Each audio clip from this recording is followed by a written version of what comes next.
molecular basis of inheritance. This call is now being recorded.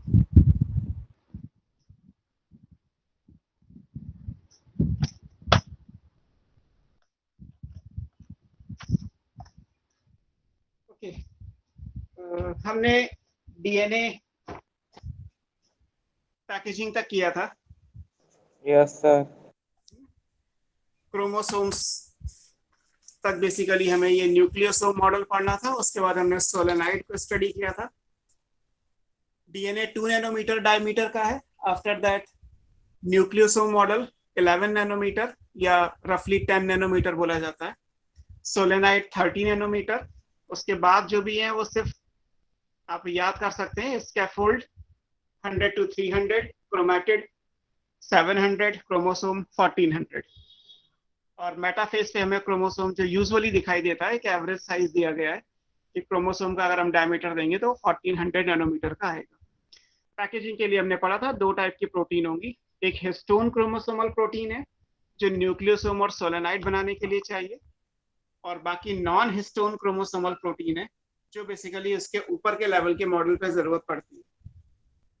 हालांकि जो non histone chromosomal protein है उनके बारे में हमें ज्यादा कुछ पढ़ना नहीं था, बिकॉज हमारे सिलेबस में जितना भी दिया है वो इम्पोर्टेंट है. और आपको ये भी बता दिया था कि मॉलिक्यूलर लेवल पे जब आप पढ़ते हैं तो न्यूक्लियोसोम या सोलेनाइड आएगा.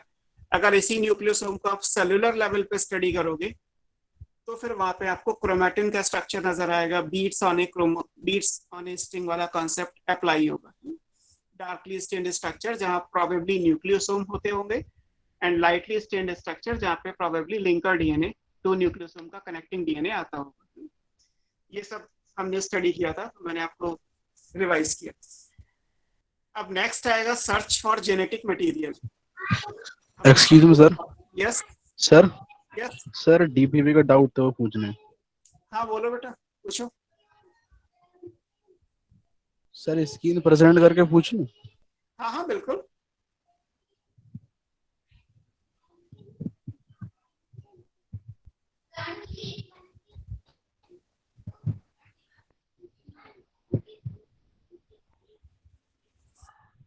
सर ये वाला डाउट है सर. जुनैद आपकी screen just a minute. Yes okay. इसमें क्वेश्चन क्या था? The structure of one nucleotide is given below. So base sugar phosphate ये है.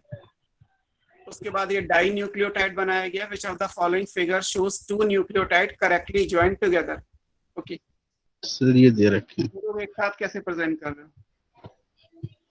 सर मैंने स्क्रीनशॉट ले रखा है, उससे पसंद करता. जुनैद तुम्हारी प्रेजेंटेशन बंद हो गई, दोबारा से करो. जुनैद की नहीं आ रही प्रेजेंटेशन अभी.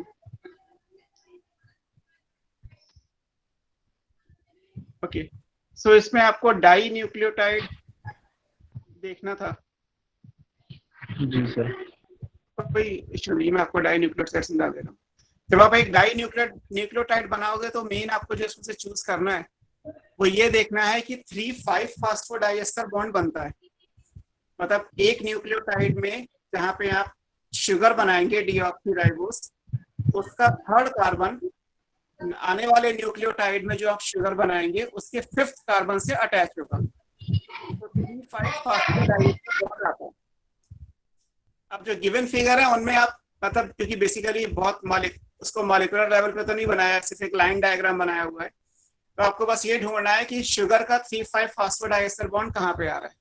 बस वो राइट आंसर आ जाएगा, है ना. इसीलिए मैंने आपको एक बना के दिखाया था कि एक न्यूक्लियोटाइड का 3rd कार्बन दूसरे न्यूक्लियोटाइड के 5th कार्बन के साथ बीच में एक फास्फोरिक एसिड का मॉलिक्यूल, 2 वाटर मॉलिक्यूल रिमूव होंगे और एक 3,5 फास्फोडाइएस्टर बॉन्ड बन जाएगा. ये आएगा उसमें आंसर. और कुछ? सर एक डाउट था. हाँ बोलो बेटा. सर जैसे आपने कहा था ना कि जो सोलेनॉइड मॉडल है और न्यूक्लियोसोम मॉडल है वो हम फर्स्ट कंडेंसेशन प्रोसेस पे विजुलाइज कर सकते हैं, जैसे कि उन्हें सिर्फ अर्ली प्रोफेज में देखा जा सकता है. क्रोमैटिन का बीट्स स्ट्रिंग आपको अर्ली प्रोफेज में मिल जाएगा. तो सर जो नॉर्मल क्रोमैटिन फेज में जो क्रोमोसोम्स रहते हैं सर, तो उसमें हम ये ऐसा कैसे कह सकते हैं कि ये दोनों जो है वो हेट्रोक्रोमैटिन और यूक्रोमैटिन के उस पे रहेंगे? हेट्रोक्रोमैटिन और यूक्रोमैटिन तो एक्चुअली स्टेनिंग प्रोसीजर है। मतलब पहली चीज एक डिवाइडिंग वाली नहीं है, मींस इंटरफेस है। तो इंटरफेस पे कहीं कोई नहीं है किसी भी यूकैरियोटिक सेल में, तो कोई कंफ्यूजन क्रिएट करना मतलब बोलना भी नहीं है कि रेस्टिंग फेज में क्रोमोसोम कैसे दिखाई देगा। एक्चुअली रेस्टिंग फेज में क्रोमोसोम वर्ड एप्लीकेबल ही नहीं होता, रेस्टिंग फेज में क्रोमैटिन वर्ड आएगा। अब अगर मान लिया जाए कि क्रोमैटिन में डीएनए है, एक 2 नैनोमीटर का थ्रेड है और न्यूक्लियस के अंदर कुछ प्रोटीन्स भी होंगी, तो वो अलग अलग है, प्रोटीन्स अलग है, डीएनए अलग है। अब आपने अगर मान लीजिए क्रोमैटिन को स्टेन किया, तो जब आप क्रोमैटिन को स्टेन करते हो तो उसमें जहाँ पे डार्क स्टेन है वो यू क्रोमैटिन है, हेट्रोक्रोमैटिन है, जो लाइट स्टेन है वो यू क्रोमैटिन है। वो जो स्टेनिंग है वो एक्चुअली डीएनए की केमिकल नेचर के हिसाब से, कि जो डीएनए हमारा वर्क नहीं करता, जैसे हम आगे भी इसी चैप्टर में आगे पढ़ेंगे कि जो ट्रांसक्रिप्शन ट्रांसलेशन में पार्टिसिपेट नहीं करता, एक्चुअली वो वाला सेक्शन हेट्रोक्रोमैटिन का आता है। और जो भी सेक्शन डीएनए का ट्रांसक्रिप्शनली एक्टिव होता है वो यूक्रोमैटिन का आता है। तो यूक्रोमैटिन और हेट्रोक्रोमैटिन हम स्टेनिंग के बेस पे केवल देखते हैं, लाइट स्टेन, डार्क स्टेन, और उसका मीनिंग ये समझते हैं कि जो ट्रांसक्रिप्शनली एक्टिव होगा वो यूक्रोमैटिन है, जो ट्रांसक्रिप्शनली इनएक्टिव है वो हेट्रोक्रोमैटिन है। उन टर्म्स का जो अभी हमने पढ़ा न्यूक्लियोसोम सोलेनॉइड, इस जगह पे उन टर्म्स पे अप्लाई नहीं करते, क्योंकि जब आप ये नहीं कह रहे कि बीट्स ऑन ए स्ट्रिंग में जहां पे बीट्स बने हैं दोज आर यूक्रोमैटिक एरिया, और जहां पे बीट्स नहीं है, जहां पे लिंकर डीएनए आ रहा है वो हेट्रोक्रोमैटिक है, या वाइस वर्सा। मतलब एक्चुअली जब beads on a string model है तो उसमें यूक्रोमैटिन और हेट्रोक्रोमैटिन क्लियरली नहीं आएगा। यूक्रोमैटिन हेट्रोक्रोमैटिन तब आएगा जब आप अनडिवाइडिंग फेज, रेस्टिंग फेज, इंटरफेस पे स्टेन कर रहे हो, वो भी न्यूक्लियस में क्रोमैटिन फाइबर को। तो वहां पे हम डीएनए के हिसाब से नहीं, वहां क्रोमैटिन के हिसाब से चीजें पढ़ते हैं। और सर एक और बात पूछनी थी कि सर जब क्रोमैटिन फेज में डीएनए एग्जिस्ट करता है तो उस टाइम पे हिस्टोन जो है स्टेबलाइज करता है डीएनए को? नहीं, उस टाइम पे तो प्रोटीन अलग है। उस सर टाइम फिर उस टाइम पे पे स्टेबलाइजेशन कैसे होती है? नहीं हो गई, दोनों साइटोप्लाज्म में अलग अलग है। हम एक नीड के अकॉर्डिंग कब करते हैं, जैसे सेल की भी एक प्रोग्रामिंग है कि सेल को कब स्टेबलाइजिंग नेचर में जाना है, सेल में कब डीएनए को कंडेंस होकर क्रोमोसोम स्ट्रक्चर देना है, कब नहीं देना है। तो उसके लिए भी एक कंट्रोल होता है, पूरा एक रेगुलेशन मेथड है, उसे हम सेल साइकिल, सेल कंट्रोल, जैसे आपने सेल साइकिल पढ़ा है केवल 11th में, हायर क्लासेस में एक सेल कंट्रोल है, रेगुलेशन ऑफ सेल साइकिल है। तो हर एक चीज जो होनी है वो कब होनी है, क्यों होनी है, ये कैसे डिसाइड होगा। अगर डीएनए हिस्टोन पे रैप कर ही जाता है तो केवल तभी क्यों रैप करता है जब न्यूक्लियोसोम बनना होगा। तो ये डिपेंडेंट है। जैसे हम एस फेज पढ़ते हैं तो आपने ये तो पढ़ा ही होगा कि एस फेज में डीएनए की सिंथेसिस होती है, ये तो सबको पता है कि एस फेज में डीएनए सिंथेसिस होती है। एस फेज में और क्या होता है, एस फेज में हिस्टोन भी बनते हैं, अगर आपने पढ़ा हो तो हिस्टोन प्रोटीन भी S phase of cell cycle में बनता है। और इसके अलावा अगर एनिमल सेल है तो जो आप पढ़ते हैं सेंट्रियोल, वो भी आपको एस फेज में सिंथेसाइज किए जाते हैं। ये सब वो चीजें हैं जो आगे एम फेज में जरूरत पड़ेगी। तो अगर G1 फेज पास हो गई तो सेल को ऑलरेडी एक सिग्नल जाता है कि अब ये सेल साइकिल आगे जाएगी ही जाएगी, क्योंकि G1 पास हो गया, G0 क्रॉस करके G1 हो गया complete, it means S, G2 और M फेज आनी ही आनी है। तो अकॉर्डिंगली चीजें डबल की जाती हैं और फिर उसके बाद बाइंडिंग होकर क्रोमोसोम बनना शुरू होते हैं, प्रोफेज के लास्ट तक दिख जाते हैं। अगर बाई चांस G0 स्टेज पे आप देखोगे तो हिस्टोन डबल नहीं होती, डीएनए डबल नहीं होता, तो उनका अमाउंट उतना कम है, उनको उस तरीके से रेगुलेट कर देते हैं। तो रेगुलेशन का भी एक पूरा डिटेल मैकेनिज्म है जो हायर क्लासेस की मॉलिक्यूलर बायोलॉजी में आता है। उसी तरीके से डिसाइड होता है कि हम कब स्टेबलाइज करेंगे, कब डीस्टेबलाइज करेंगे, है ना। Everything is control. मतलब सेल को भी कैसे पता चलेगा कि उसे क्या काम करना है, तो उसके लिए भी एक सिग्नलिंग प्रोसेस है कि हम सेल या टारगेट टिश्यू या टारगेट सेल ऑर्गेनेल को सिग्नल दें कि वो ये काम करे, अब उसकी जरूरत है और अब नहीं जरूरत है, लाइकवाइज। मतलब वो एक कॉम्प्लिकेटेड मैनर में ऑलरेडी कंप्लीट होता है। Clear? Yes sir. Sir 2 question हो रहे हैं सर। हाँ बोलो, बिल्कुल पूछ लो जितने भी क्वेश्चन।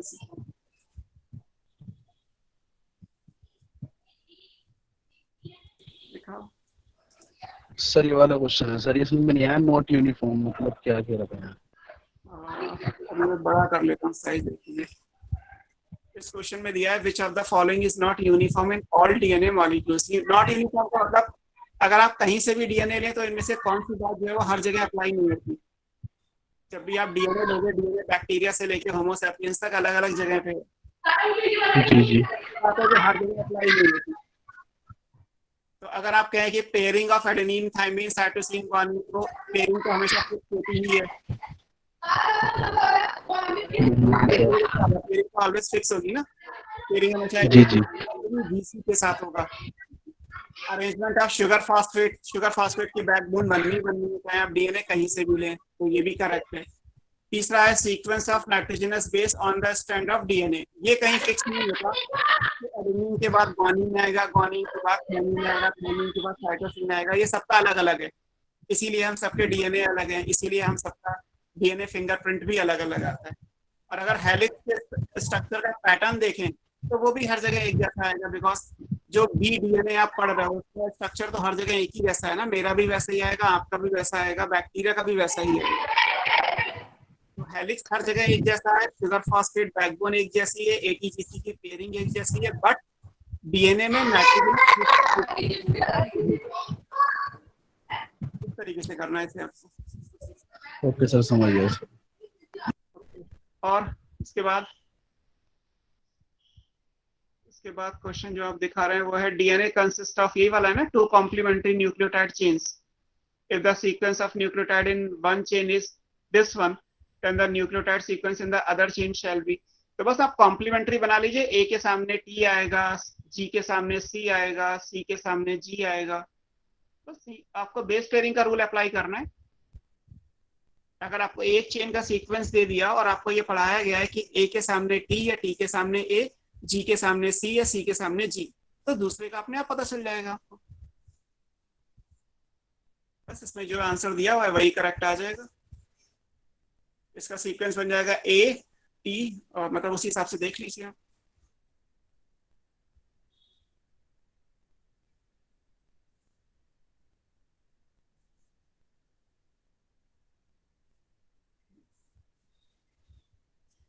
और किसी को कोई डाउट? मैं स्टार्ट करूं?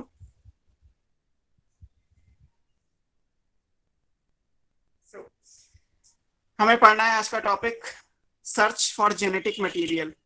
हमने ये तो पढ़ लिया कि डीएनए का प्राइमरी और सेकेंडरी स्ट्रक्चर कैसा है। उससे पहले नेचर ऑफ जीन का भी एक जर्नल अकाउंट स्टडी किया था, बट मेन टॉपिक था हमारा डीएनए का structure, primary structure, secondary structure, secondary में double helical model. And after that आपने जो पढ़ा है वो डीएनए की पैकेजिंग इनटू क्रोमोसोम कैसे होती है, वो सब भी। और हम आज की डेट में ये भी जानते हैं कि वायरस अगर छोड़ दिया जाए तो जितने भी लिविंग ऑर्गेनिज्म है, like archaebacteria to homo sapiens, सभी जगह डीएनए जेनेटिक मटेरियल है। लेकिन ये आज हम जानते हैं, अगर इसको 100 या 200 ईयर्स पहले से हम बात करें तो जेनेटिक मटेरियल क्या होगा, इस चीज को लेके भी लोगों ने एक्सपेरिमेंट किए। और बायोमॉलिक्यूल्स के हिसाब से जो मैक्रोमॉलिक्यूल्स हैं वो carbohydrate, lipids, nucleic acids, proteins, ये 4 मैक्रोमॉलिक्यूल्स हैं। तो लोगों ने ये भी सोचा कि क्या इनमें से कोई जेनेटिक मटेरियल हो सकता है। हो सकता है कार्बोहाइड्रेट से जेनेटिक मटेरियल बनता हो सकता है प्रोटीन का जेनेटिक मटेरियल होता हो। आज तो हमें पता है कि ये न्यूक्लिक एसिड है और न्यूक्लिक एसिड में भी डीएनए है, बट उस टाइम पे नहीं पता था। तो इसलिए टॉपिक दिया है सर्च फॉर जेनेटिक मटेरियल, कि जेनेटिक मटेरियल को ढूंढा कैसे गया। इसके लिए 2 एक्सपेरिमेंट किए गए। उसमें एक फ्रेडरिक ग्रिफ्थ का ट्रांसफॉर्मेशन का एक्सपेरिमेंट है और एक बैक्टीरियोफेज मल्टीप्लिकेशन का हार्शी एंड चेज का एक्सपेरिमेंट है। 2 एक्सपेरिमेंट दिए हैं जो ये प्रूव करते हैं कि that DNA is the genetic material.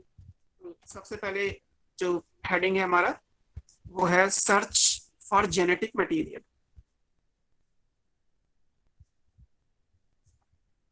यहां से स्टार्ट करना है आपको।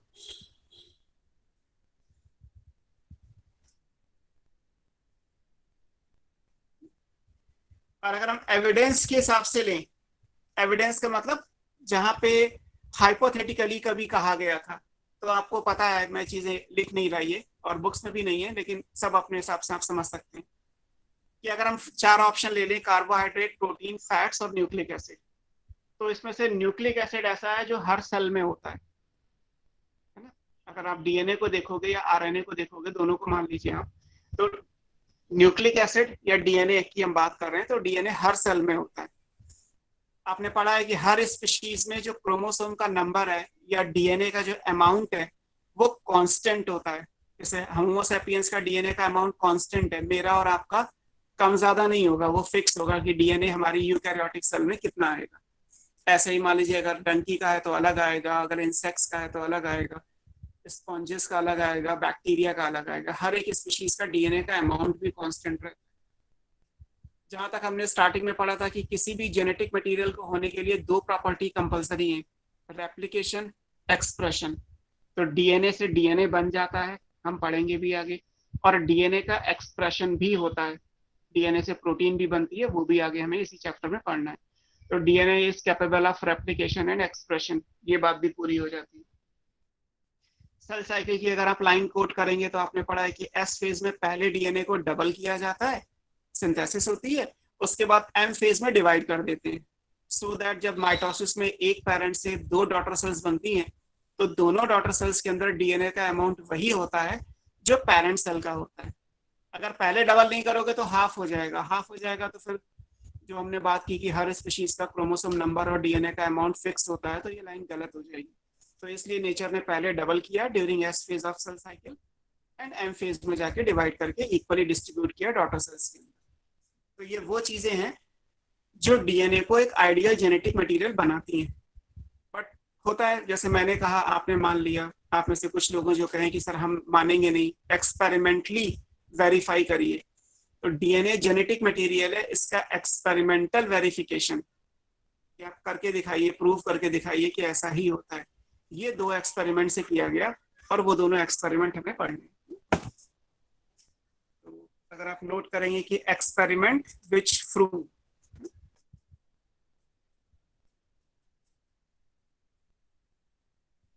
experiments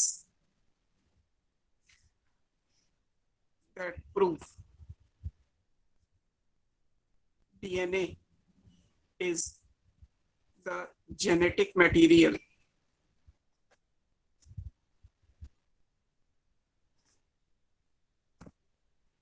are एक फर्स्ट है ट्रांसफॉर्मेशन एक्सपेरिमेंट,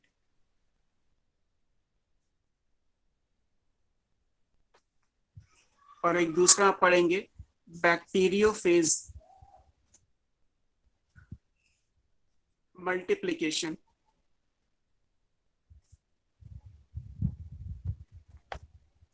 होने को और भी है, हमारे सिलेबस में दो है।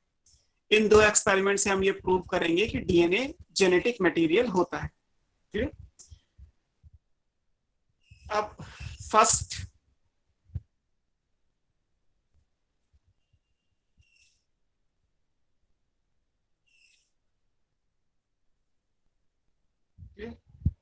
experiment that prove.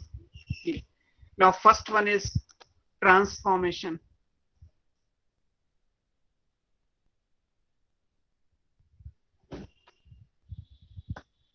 Transformation experiment ये बुक में ट्रांसफॉर्मिंग प्रिंसिपल करके दिया होगा।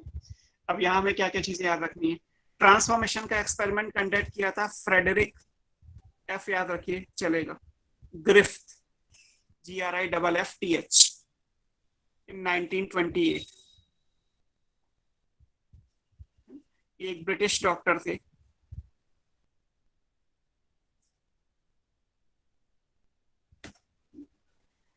इन्होंने काम किया था while वर्किंग ऑन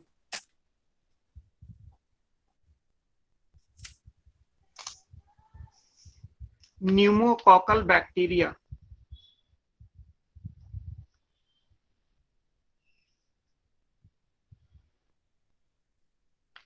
न्यूमोकॉकल का मतलब है कॉकस बैक्टीरिया, आपको याद होगा 11th में दिया है, स्फेरिकल या ओवल बैक्टीरिया होते हैं तो कॉकस कहलाते हैं। और न्यूमोनिया आपको पता है बैक्टीरियल डिजीज है, लंग्स से रिलेटेड है, और बेबीज में या चिल्ड्रन के अंदर क्वाइट कॉमन है, न्यूमोनिया बहुत कॉमन डिजीज है। तो न्यूमोनिया कॉज करने वाले जो कॉकस बैक्टीरिया हैं, इन जनरल उनको आप न्यूमोकॉकल बैक्टीरिया बोल सकते हैं। तो फ्रेडरिक ग्रिफ्थ एक ब्रिटिश डॉक्टर थे जिन्होंने न्यूमोकॉकल बैक्टीरिया पे काम किया। जो स्पीशीज इन्होंने ली है वो स्पीशीज क्या है, दैट इज स्ट्रेप्टोकॉकस। स्ट्रेप्टो का मतलब होता है चेन, तो कॉकस बैक्टीरिया अगर आप चेन में बनाएंगे तो निमोनी, या इसका एक दूसरा नाम भी है डिप्लोकॉकस। अगर दो कॉकस बैक्टीरिया हैं तो डिप्लोकॉकस आ जाएगा।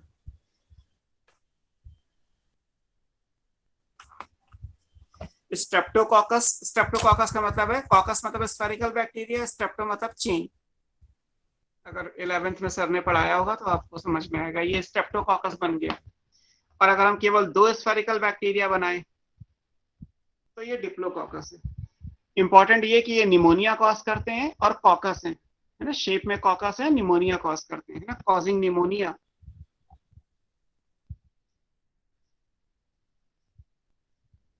निमोनिया डिजीज है। और काम किया था माइस पे इन्होंने।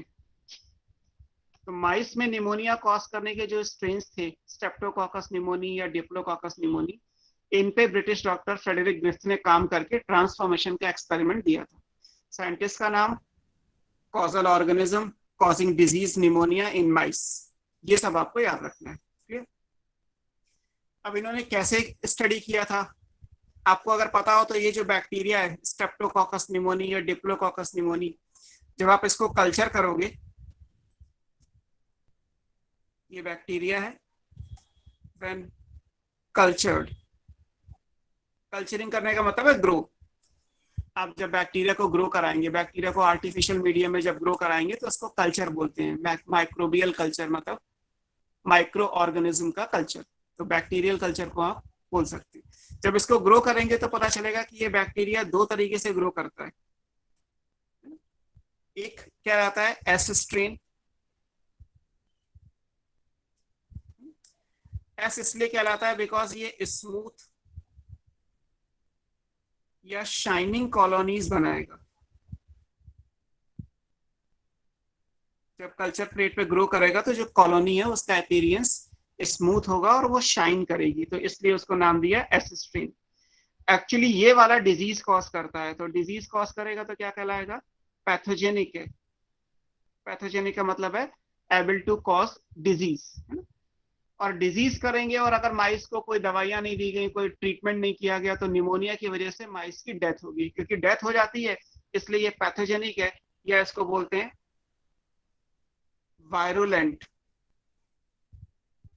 वायरुलेंस का मतलब है डेडली, ये वायरुलेंट स्ट्रेन कहलाता है। एस स्ट्रेन बोल रहे हैं, एस का मतलब है स्मूथ या शाइनिंग कॉलोनीज, और ये डिजीज कॉज करता है, डिजीज से डेथ होती है, तो पैथोजेनिक या वायरुलेंट स्ट्रेन बोल सकते हैं।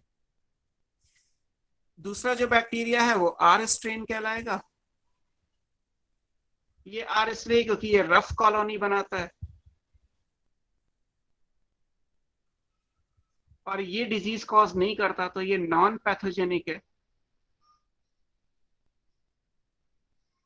डेथ भी नहीं होती तो ए वायरुलेंट बोल सकते हैं।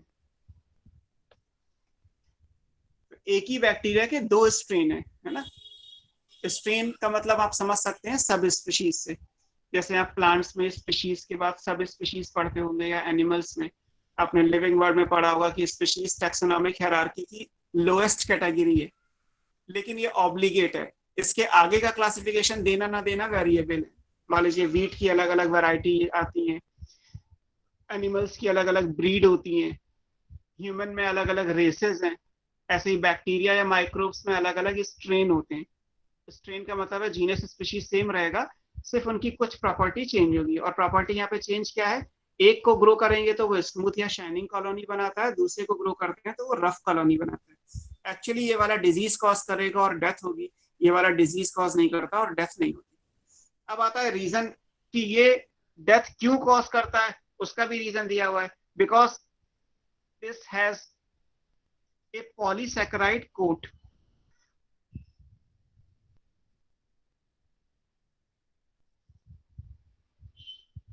इसको हम बोलते हैं कॉल्ड कैप्सूल। तो ऐसे बैक्टीरिया क्या कहलाएंगे? ये बन जाएगा कैप्सुलेटेड बैक्टीरिया। अगर आपको सेल में पढ़ाया गया हो प्रोकैरियोटिक सेल का स्ट्रक्चर, तो वहां भी दिया है कि बैक्टीरिया में सबसे बाहर की जो लेयर होती है वो ग्लाइकोकैलिक्स होती है।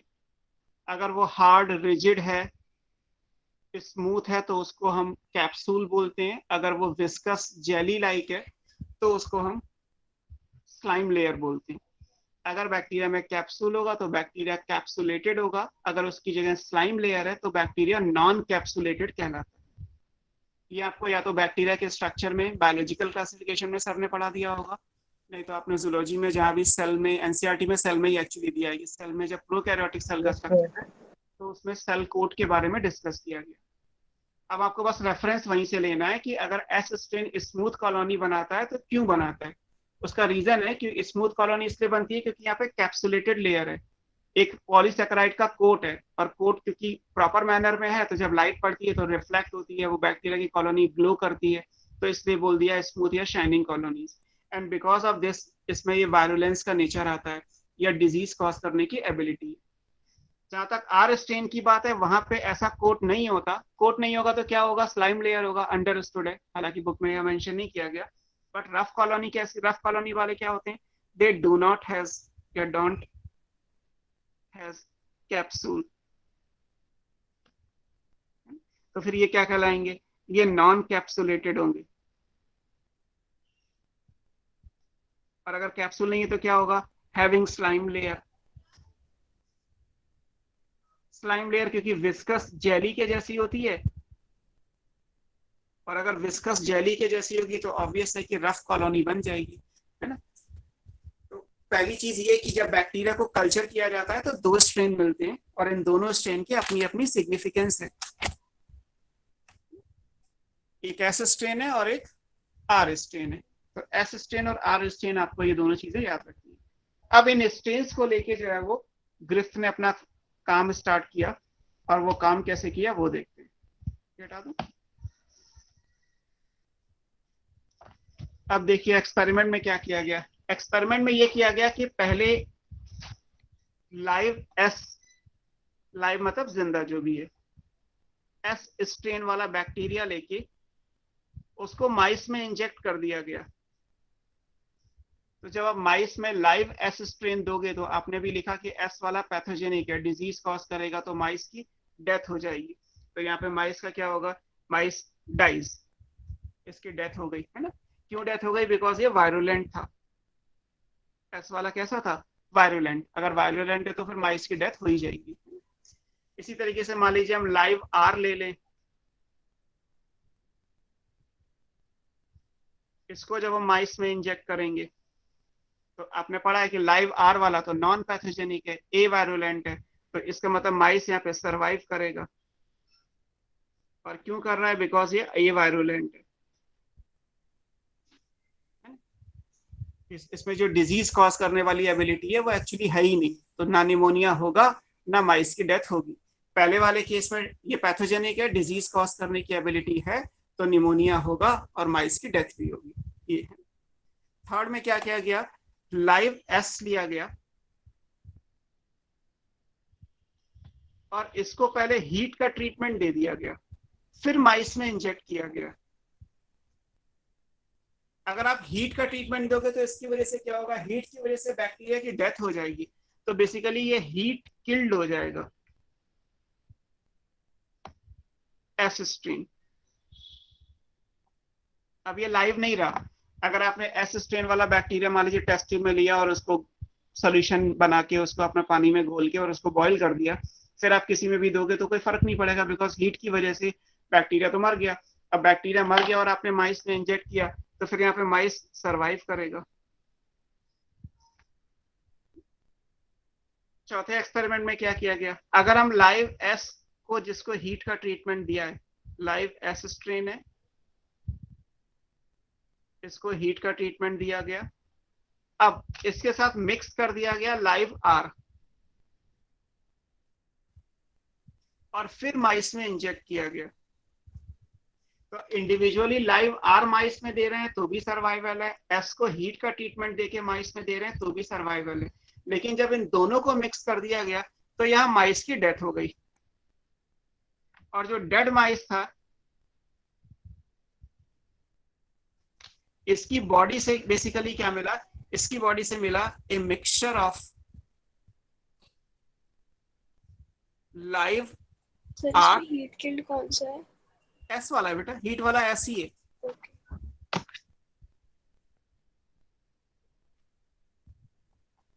हीट का ट्रीटमेंट केवल एस वाले को दिया गया, आर वाले को दे भी दोगे तो कोई फर्क नहीं पड़ेगा, बिकॉज वो लाइव में ही डिजीज कॉज नहीं कर रहा। तो आर वाले को हीट दे के भी क्या होगा, डिजीज कॉज नहीं करेगा। एस वाला लाइव में डिजीज कॉज कर रहा है फर्स्ट लाइन पे, लेकिन एस वाले को जब हीट का ट्रीटमेंट दे रहे हैं तो वो डिजीज कॉज नहीं कर रहा। तो दो डिजीज कॉज नहीं करने वाले एक्सपेरिमेंट को मिक्स करके चौथा प्लान कर लिया गया। और जब माइस की डेथ हो गई और फिर हमने डेड माइस को देखा, तो डेड माइस की बॉडी से जो मिला वो था ए mixture of live R strain and live S strain. अब ग्रिफ्थ को बस ये समझ में नहीं आया कि डेड बॉडी के अंदर, डेड माइस के अंदर ये लाइव एस कहां से आ गया, क्योंकि एस वाला तो हीट किल करके दिया गया था। आर वाला लाइव है, आर वाला लाइव है, कोई दिक्कत नहीं है। एस वाले को हीट किल्ड बना के दिया गया था, तो लाइव एस कहां से आया। अब इसके लिए इन्होंने एक हाइपोथेसिस दी। हाइपोथेसिस ये दी कि मान लीजिए जब आपने एस वाले को हीट का ट्रीटमेंट दिया तो एस वाले की डेथ हो गई, सेल टूट गई, बैक्टीरिया का सेल टूट गया, बैक्टीरिया का डीएनए भी टूट गया। अब जब उसमें लाइव आर मिक्स किया तो इन्होंने सोचा या इन्होंने माना कि लाइव आर ने एस वाले बैक्टीरिया का जो डीएनए था वो ले लिया, और जब आर वाले के पास अपना डीएनए, तो भाई एस वाला डीएनए भी पहुंचेगा। सर उस टाइम तो जेनेटिक मटेरियल बोला होगा ना उन्होंने? हाँ, उस टाइम पे जेनेटिक मटेरियल। अब होता क्या है, जब एक्सपेरिमेंट आप करने, डीएनए ही था एक्सपेरिमेंट, जब आप करते हो तो आप एक आइडियोलॉजी के साथ करते हो ना कि मैं ये सोच के चल रहा हूँ। तो इन्होंने यही प्रूव करने के लिए किया कि डीएनए ही जेनेटिक मटेरियल है, बस प्रूव करके दिखाना है, सिर्फ कहना नहीं है कि क्योंकि डीएनए हर सेल में होता है इसलिए मान लो कि डीएनए जेनेटिक मटेरियल है। लोगों ने कह दिया हर सेल में तो प्रोटीन भी होती है, बिना प्रोटीन की कौन सी सेल होती है, कोई नहीं होती, तो प्रोटीन जेनेटिक मटेरियल क्यों नहीं हो सकता। तो अपनी बात को प्रूव करने के लिए कि डीएनए ही जेनेटिक मटेरियल होता है, इसके लिए एक्सपेरिमेंट किया। तो इन्होंने जेनेटिक मटेरियल और डीएनए दोनों चीजें हैं, ऐसा कुछ नहीं है कि डीएनए नहीं बोला, इन्होंने डीएनए भी बोला है और उसको एज ए जेनेटिक मटेरियल भी बोला। तो एक हाइपोथेसिस की फॉर्म में इन्होंने बोला कि प्रोबेबली जब लाइव एस ये कैसे बने, तो ये इस तरीके से बने कि लाइव आर अगर एस स्ट्रेन वाले बैक्टीरिया का डीएनए ले ले और ये रिकॉम्बिनेंट बैक्टीरिया बन जाए, ऐसा बैक्टीरिया जिसके पास अपना डीएनए भी है और एस वाला भी है, तो ये बैक्टीरिया लाइव एस में चेंज हो जाएगा। लाइव एस का डीएनए है और एस के डीएनए से प्रोटीन बनती है जो डेथ के लिए रिस्पॉन्सिबल है। अब इसके पास एस का डीएनए आ गया तो इसलिए इसने डिजीज कॉज की, यहाँ पे माइस की डेथ भी हो गई और लाइव आर के साथ साथ लाइव एस भी मिला। हालांकि ये केवल हाइपोथेसिस थी, इसको ग्रिफ्थ इफेक्ट बोला गया। इस बात को भी प्रूव किसी और ने किया है ना, लेकिन ग्रिफ्थ को यहीं तक एक्सपेरिमेंट ग्रिफ्थ ने किया था, ग्रिफ्थ को इसके आगे समझ में नहीं आया। उन्होंने एक हाइपोथेसिस की फॉर्म में बोला जिसको हम बोलते हैं ग्रिफ्थ इफेक्ट, है ना।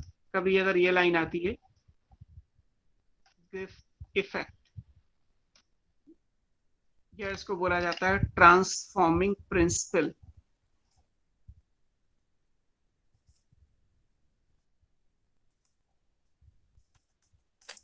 तो ग्रिफ्थ इफेक्ट या ट्रांसफॉर्मिंग प्रिंसिपल ये कहता है कि जो फॉर्मेशन है of live S strain is only possible, केवल एक ही तरीका है बनने का, वो क्या है, बाय रिकॉम्बिनेशन।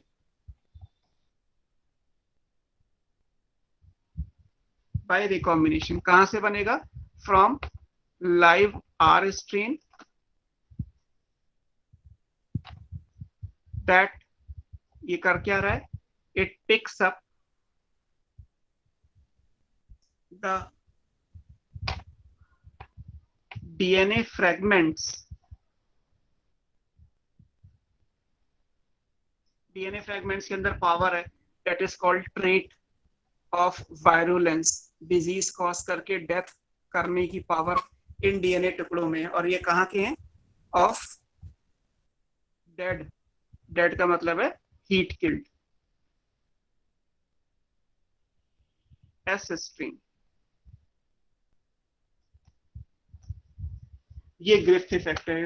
अब मैंने अपनी लैंग्वेज के हिसाब से लिखा, आप इसको समझ लीजिए कि लाइव एस कैसे बना इस चौथे एक्सपेरिमेंट में जब ये हीट किल्ड करके दिया गया था। तो इसके लिए उन्होंने बोला कि ट्रांसफॉर्मिंग प्रिंसिपल वर्क करता है, जिसको ग्रिफ्थ इफेक्ट भी बोलते हैं। Yes? सर ग्रिफिथ ने डीएनए की बात भी बता दी थी कि मतलब वो जो मटेरियल पास हो रहा है एस से आर में वो डीएनए ही है। हाँ, क्योंकि डिप्लोकोकस निमोनिया न्यूमोकोकल जो बैक्टीरिया है, तो उन्हें ये तो पता ही है कि बैक्टीरिया के अंदर डीएनए डबल स्टैंडर्ड सर्कुलर है, उस टाइम पे भी पता था। और हाइपोथेसिस भी यही चली आ रही होती है कि जैसे मान लीजिए 200 सालों से कहा जाए कि जी यहाँ पे कोई रहता है, तो हम ये मान के चलेंगे कि हमें यहाँ पे कोई रहता है, बस मुझे वो प्रूव करना है कि यहाँ पे कोई रहता है। हम ये प्रूव नहीं करेंगे यहाँ कोई नहीं रहता, हम ये प्रूव करने की कोशिश करेंगे कि यहाँ पे कोई रहता है। क्योंकि जो 200 सालों से बात चली आ रही है, तो 200 सालों में भी लोगों ने ये माना होगा ना, कोई तो एविडेंस उन्हें मिला ही होगा कि हाँ यहाँ पे कोई रहता है, कभी कभार लाइट जलती है, कोई आता जाता दिखाई देता है, लाइक दिस। तो प्रूव ये करना था कि डीएनए जेनेटिक मटेरियल है। अब डीएनए जेनेटिक मटेरियल है, ये ही क्यों प्रूव करना? क्योंकि पिछले कई सालों में जितने भी लोगों ने हाइपोथेसिस दी, सब यही मानते आ रहे हैं कि ये डीएनए जेनेटिक मटेरियल है, बस इसको प्रूव करके कोई दे दे। अब क्योंकि डिप्लोकोकस निमोनी में जेनेटिक मटेरियल उस टाइम पे प्रूव तो नहीं था, लेकिन ये मानते थे कि बैक्टीरिया के अंदर डबल स्टैंडर्ड सर्कुलर डीएनए है, यही जेनेटिक मटेरियल होगा, बस मुझे ये प्रूव करनी है। अब ये प्रूव कैसे करना है, इसके लिए एक्सपेरिमेंट किया गया है। सर इस एक्सपेरिमेंट से तो हाँ बोलो सर, इस एक्सपेरिमेंट से तो तब भी प्रूफ नहीं हुआ सर कि डीएनए हुआ है ट्रांसफर। तो अभी उसके आगे हम पढ़ रहे हैं ना चीजें। ये तो इन्होंने हाइपोथेसिस के फॉर्म में ट्रांसफॉर्मर प्रिंसिपल दे दिया कि ऐसा हुआ होगा, या मैं मानता हूं कि ऐसा होता है। इस बात को भी प्रूव किसी और ने किया, जो ग्रिफ्थ का इफेक्ट है इसका कंफर्मेशन किसी और ने किया, वो भी हम आगे कंटिन्यू कर रहे हैं। यहाँ तो सिर्फ ये है कि लाइव आर बैक्टीरिया ने एस के जो टुकड़े थे डीएनए के, उनको पिक कर लिया। उन टुकड़ों के अंदर पावर थी, उन टुकड़ों के अंदर जो है वो ट्रेट्स ऑफ वायरुलेंस है, वायरुलेंस कॉज करने का जो कैरेक्टर है वो उन ब्रोकन फ्रैगमेंट्स में है, एस स्ट्रेन वाले डीएनए में। बस उनको पिक करना है, रिकॉम्बिनेंट डीएनए बनाना है, और फिर लाइव आर और लाइव एस दोनों मिल जाएंगे। अब ये चीज इन फ्रैगमेंट्स में है, ये कैसे प्रूव होगी? इसके लिए फिर आगे का एक्सपेरिमेंट इसी को कंटिन्यू किया गया। इसको कंटिन्यू किसी और ने किया, इसे बोलते हैं बायोकेमिकल कैरेक्टराइजेशन।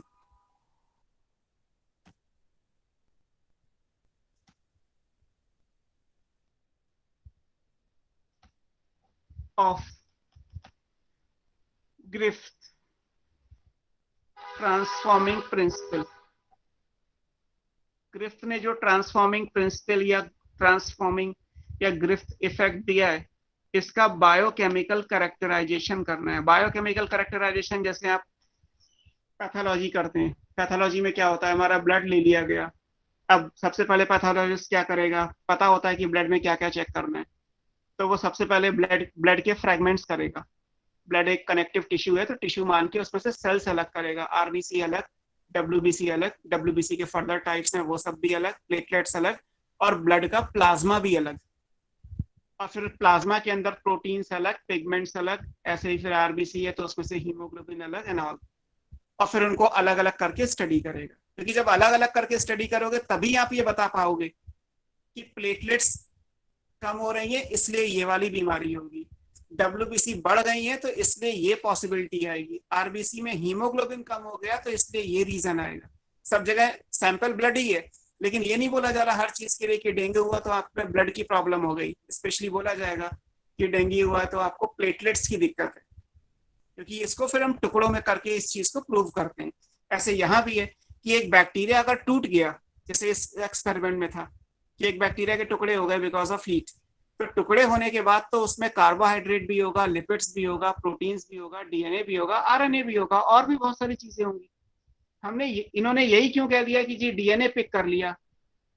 हो सकता है लाइव आर अगर डीएनए को पिक कर रहा है तो मे बी की आरएनए को पिक करता हो, मे बी की प्रोटीन को पिक करता हो। ये कैसे कंफर्म होगा? ये इस मेथड से कंफर्म होगा। इसीलिए इसको बोलते हैं बायोकेमिकल कैरेक्टराइजेशन, कि हम बायोकेमिस्ट्री के हिसाब से सारे कंपोनेंट्स अलग अलग करेंगे। और ये किया किसने था? दिस इज डन बाय ये 3 साइंटिस्ट हैं, एवरी, मैक्लियोड एंड मैककार्टी, इन्होंने किया था ये तीन, एवेरी, मैकलियोड, मैककार्टी। ये 1933 में स्टार्ट करके 44 तक काफी लंबा खींचा था ये एक्सपेरिमेंट। 1928 में ये आया था, उसके 5 साल बाद इन लोगों ने काम करना शुरू किया और कंप्लीट करते करते इसको आगे तक लेके गए। तो ये वाली चीज आएगी कि इसका बायोकेमिकल कैरेक्टराइजेशन किया जाएगा। अब बायोकेमिकल कैरेक्टराइजेशन करने का मतलब क्या है कि ये जो मिक्सचर था, ये जो डेड माइस से आपको मिला, इसके आपने क्या किया, इसको पहले सेल को तोड़ा, ये है ना लाइव आर है, लाइव एस है, इसमें से सब तोड़ दिया, सारी सेल्स तोड़ दी। सेल को तोड़ दोगे तो फ्रैक्सिनेशन कहते हैं, सेल फ्रैक्शनेशन। ये एक टेक्निक है जिसमें हम सेल के फ्रैक्शंस बना देंगे, तो this is called cell fractionation. Cell fractionation करने के बाद इसको हम केमिकली सेपरेट करेंगे। सेल में से कार्बोहाइड्रेट अलग, प्रोटीन्स अलग, लिपिड्स अलग, और न्यूक्लिक एसिड में डीएनए और आरएनए अलग। यहाँ भी जब ये तीनों लोग काम कर रहे थे तो ये साथ में या ये सोच लेके चल रहे थे कि प्रोबेबली जो ट्रांसफॉर्मिंग प्रिंसिपल होगा वो या तो प्रोटीन होगा या डीएनए होगा या आरएनए होगा, कार्बोहाइड्रेट नहीं होगा, बिकॉज कार्बोहाइड्रेट तो इमीडिएट सोर्स ऑफ एनर्जी कहलाता है। कार्बोहाइड्रेट तो हमें एनर्जी या रेस्पिरेशन में चाहिए होते हैं, कार्बोहाइड्रेट किसी ट्रेट को कैरी नहीं करते।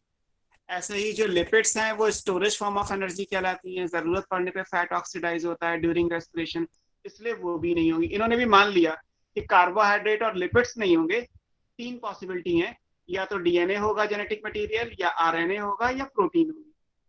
क्योंकि जो इससे पहले वाली बातें थी कि डीएनए, प्रोटीन, आरएनए ये सारी सेल्स में भी होता है, इनका नंबर तो फिक्स, अमाउंट तो फिक्स नहीं होता, लेकिन हाँ प्रोटीन के अंदर रेप्लिकेशन एक्सप्रेशन की पावर है, डीएनए आरएनए में रेप्लिकेशन एक्सप्रेशन की पावर है। तो इंपॉर्टेंट ये कि इन तीनों में से एग्जैक्टली वो ट्रांसफॉर्मिंग प्रिंसिपल कौन सा है, वो डीएनए ही है। इस बात को प्रूव करने के लिए इन पहले क्या किया गया, सबसे पहले सेल फ्रैक्शनेशन किया गया, सेल के टुकड़े किए गए, सेल फ्रैक्शनेशन, एंड देन उसके बाद जो किया गया वो है केमिकल सेपरेशन।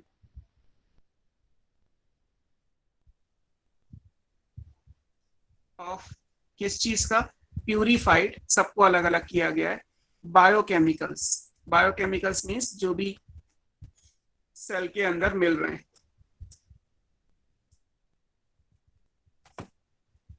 Purified biochemicals.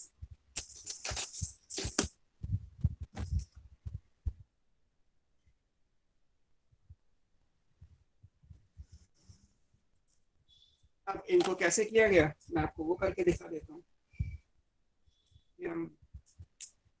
ये किस तरीके से करेंगे।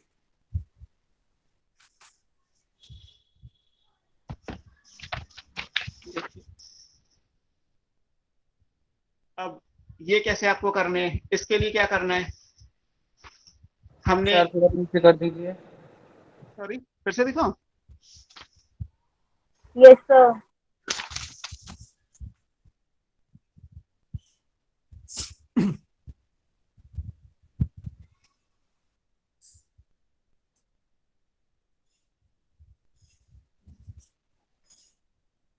हो गया सर। चलो देखो इनको अलग कैसे करेंगे। अब मान लीजिए हमारे पास एक सैंपल है और इस सैंपल के अंदर चीजें हमारे पास क्या क्या है, डीएनए है, आरएनए है, प्रोटीन है। मतलब माइस की डेड बॉडी में से लंग्स में जो फ्लूइड होगा वो न्यूमेटिक फ्लूइड होगा। मे बी आप इस वर्ड से अवेयर हो, लंग्स से रिलेटेड वर्ड न्यूमो यूज होता है, न्यूमोकॉकल जैसे बैक्टीरिया है, निमोनिया डिजीज है, लंग्स में जो फ्लूइड होगा उस तरीके से। तो लंग्स के फ्लूइड में बैक्टीरिया मिल जाएंगे, सारे बैक्टीरिया को तोड़ दिया गया, सबके प्यूरिफाइड बायोकेमिकल्स बना लिए गए और सबको टेस्ट ट्यूब में ले लिया गया। अब हमने क्या किया, एक सैंपल लिया जिसमें केवल डीएनए, आरएनए और प्रोटीन है, तीनों चीजें। हमें पूरे चौथे एक्सपेरिमेंट से, जो ये डेड माइस था, यहाँ से हम कंटिन्यू कर रहे हैं। यहाँ से हमने क्या किया, केवल सारे बैक्टीरिया के डीएनए, आरएनए और प्रोटीन हमने एक सैंपल में ले ली, है ना। फॉर एग्जाम्पल हमने यहाँ पे 3 अलग अलग सैंपल ले लिए, 3 कंपोनेंट है तो हम मान लेते हैं कि 3 कंपोनेंट, ये एक है, ये दूसरा, ये टेस्ट ट्यूब में तीसरा। तो हमारे पास 3 सैंपल हो गए। अब हमें क्या करना है, हम इन तीनों को एंजाइम से ट्रीट करेंगे। हम मतलब एवेरी, मैक्लियोड और मैककार्टी ने क्या किया, इनको एंजाइमेटिक ट्रीटमेंट दिया। एंजाइमेटिक ट्रीटमेंट क्या दिया, पहले स्टेप पे जो एंजाइम यूज किए गए, कोई भी दो, डीएनए को डाइजेस्ट करने वाला एंजाइम डीएनएज कहलाता है, डीऑक्सीराइबो न्यूक्लियेज। न्यूक्लियेज आपने डाइजेस्टिव सिस्टम में भी पढ़ा होगा। आरएनए को डाइजेस्ट करने वाला आरएनएज एंजाइम हो जाएगा। प्रोटीन को डाइजेस्ट करने वाला एंजाइम जानते ही हैं, प्रोटीएज। तो हमें दो दो के कॉम्बिनेशन लेने, सो दैट कि कोई भी दो चीजें डाइजेस्ट हो जाए, एक बची रह जाए। तो मान लीजिए ये डीएनए है, तो इस पहले वाले केस में हम क्या ले रहे हैं, पहले वाले में फॉर एग्जांपल हमने प्रोटीन को डाइजेस्ट कर दिया, प्रोटीएज, और डीएनए को डाइजेस्ट कर दिया, तो एंजाइम क्या है, डीएनएज। दूसरे वाले में हम क्या कर रहे हैं, हमने डीएनए को डाइजेस्ट कर दिया, डीएनएज, और यहाँ पे हमने आरएनए को भी डाइजेस्ट कर दिया, आरएनएज। तीसरी टेस्ट में हम क्या कर रहे हैं, हमने प्रोटीन को डाइजेस्ट कर दिया, प्रोटीएज। बोलो बेटा। सर तीनों टेस्ट ट्यूब में तीनों चीजें हैं। हाँ, तीनों टेस्ट में, हाँ ये सैंपल तीनों में, डीएनए आरएनए प्रोटीन तीनों में।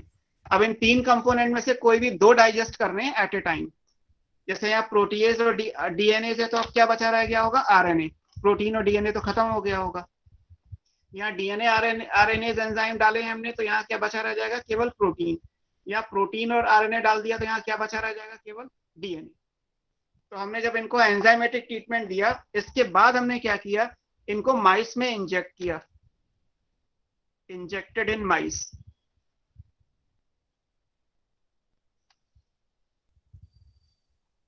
सभी जगह मान लीजिए ये लाइन कॉमन है, इंजेक्टेड इन माइस। होगा क्या, अगर आप पहले केस में मान लीजिए प्रोटीएज और डीएनएज ऐड करने के बाद इस सैंपल को माइस में डालोगे, तो होगा क्या, प्रोटीन और डीएनए डाइजेस्ट हो गए, क्या बचा रह गया, आरएनए। और आरएनए अगर बचा रह गया, आपने केवल आरएनए दिया, तो उस केस में माइस क्या करेगा, सरवाइव करेगा या डेथ होगी, सरवाइव करेगा। हमें तो पता ही है ना कि डीएनए जेनेटिक मटेरियल है ना। तो लेकिन यहाँ पे डीएनए तो डाइजेस्ट हो गया, तो डीएनए खत्म हो गया, प्रोटीन भी खत्म हो गई, आरएनए बचा हुआ है। लेकिन आरएनए से डिजीज नहीं होती, तो इसका मतलब क्या है, माइस सरवाइव करेगा। इस केस में क्या आएगा, डीएनए और आरएनए दोनों डाइजेस्ट हो गया, बचेगा केवल प्रोटीन, और प्रोटीन से तो कोई डिजीज कॉज नहीं होती। इस केस में भी क्या होगा, माइस सरवाइव करेगा। इस केस में प्रोटीन डाइजेस्ट हो गई, आरएनए डाइजेस्ट हो गया, क्या बचा रह गया, डीएनए। और डीएनए को जब आप माइस में इंजेक्ट करोगे, तो यहाँ माइस की डेथ हो जाएगी।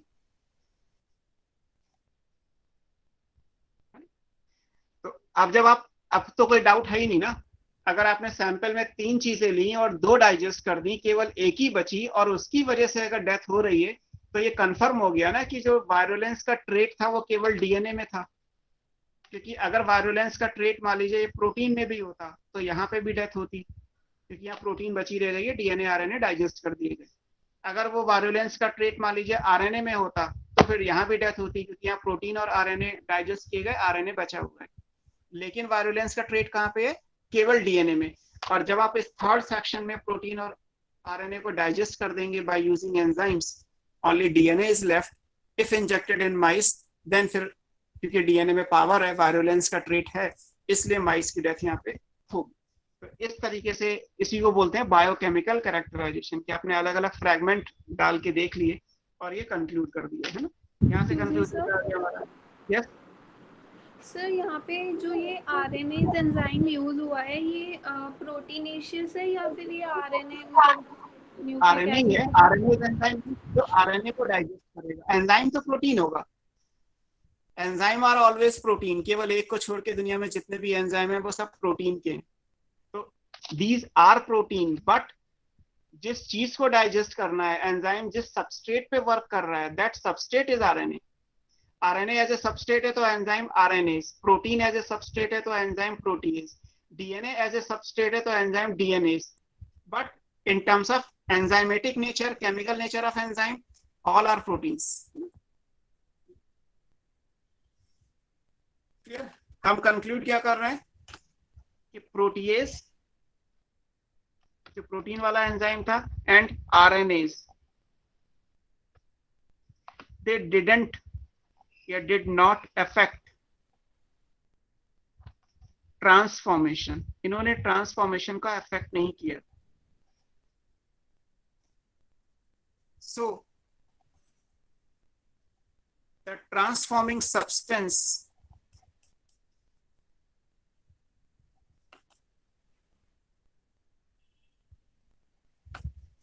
was not a protein और आरएनए। ट्रांसफॉर्मिंग सब्सटेंस प्रोटीन और आरएनए नहीं हो सकते क्योंकि उन्होंने ट्रांसफॉर्मेशन को अफेक्ट नहीं किया। किसने अफेक्ट किया वो आपको पता ही है, डीएनए कॉज द ट्रांसफॉर्मेशन।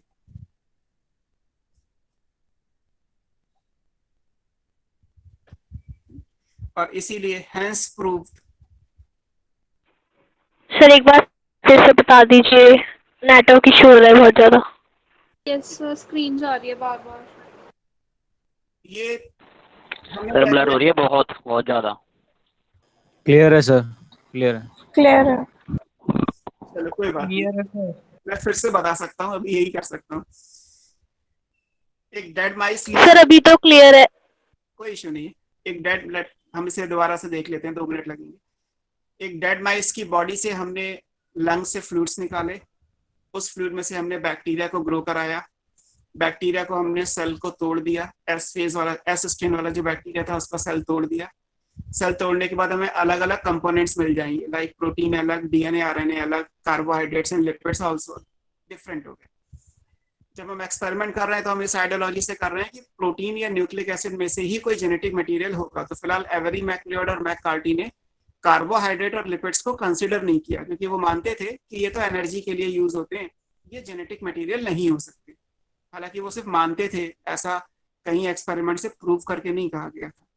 खैर, इन्होंने 3 सैंपल ले लिए। तीनों सैंपल लेने का मतलब तीनों में जो है वो बैक्टीरिया का फ्रैगमेंट्स हैं, टुकड़े हैं, और उन टुकड़ों के अंदर 3 कंपोनेंट हैं केवल, डीएनए, आरएनए, प्रोटीन। अब अगर हम इस सैंपल के अंदर कोई भी 2 माइक्रोमॉलिक्यूल को डाइजेस्ट करने वाले एंजाइम डाल दें तो तीसरा है वो बचा रह जाएगा। और अगर हम उस तीसरे को डायरेक्टली माइस में इंजेक्ट करेंगे तो बस हमें ये देखना है कि माइस की डेथ कहाँ होती है और कहाँ नहीं होती। तो पहले टेस्ट में फॉर एग्जांपल हमने प्रोटीएज और डीएनए डाला, तो प्रोटीन और डीएनए डाइजेस्ट हो गए, आरएनए बचा रह गया। अगर आरएनए से डेथ होती, आरएनए अगर जेनेटिक मटेरियल होता तो यहाँ माइस की डेथ हो जाती, बट इस केस में क्या हुआ, माइस सर्वाइव कर गया। इसका मतलब आरएनए से ट्रांसफॉर्मेशन नहीं हो सकता था। दूसरे सैंपल में डीएनए और आरएनए डाल दिए गए, तो डीएनए आरएनए डाइजेस्ट हो गया, अब केवल बचा रह गया प्रोटीन। अगर प्रोटीन से ट्रांसफॉर्मेशन होता तो फिर यहाँ पे भी एस स्ट्रेन बनता और उसके हिसाब से माइस की डेथ होती, बट हुआ क्या, माइस सर्वाइव कर रहा है। इसका मतलब प्रोटीएज एंजाइम भी ट्रांसफॉर्मेशन को अफेक्ट नहीं करता।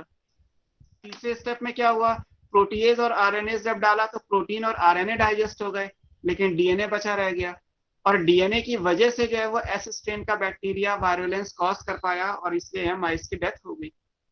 तो कंक्लूड हमने क्या किया, कंक्लूड ये किया कि प्रोटीएज और आरएनए ट्रांसफॉर्मेशन में कोई रोल प्ले नहीं करते, एक्चुअली डीएनए ट्रांसफॉर्मेशन के लिए रिस्पॉन्सिबल है, और इसीलिए डीएनए को जेनेटिक मटेरियल बोलना चाहिए। ऐसे ही हम लिखने वाले हैं, हेंस प्रूव दैट डीएनए